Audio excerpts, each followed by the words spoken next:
কথা কচ্ছা এই বেটা কথা কচ্ছা।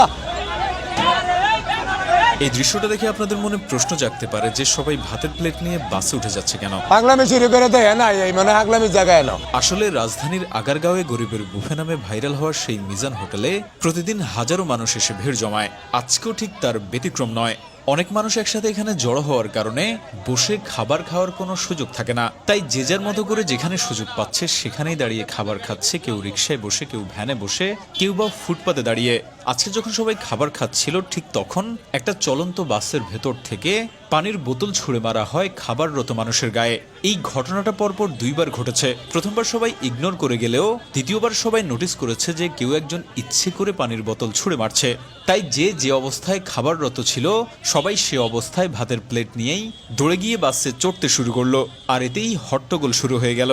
কিন্তু অনেকক্ষণ খোঁজাখুঁজির পরেও যে পানির বোতল ছুঁড়ে মেরেছিল তাকে খুঁজে পাওয়া যায়নি। তবে যে এমন ব্যবহার করেছে সে নিঃসন্দেহে খারাপ কাজ করেছে। কারণ খাবাররত অবস্থায় কারো উপরে কোনো কিছু ছুঁড়ে মারা নিঃসন্দেহে এটা অপরাধযোগ্য কাজ।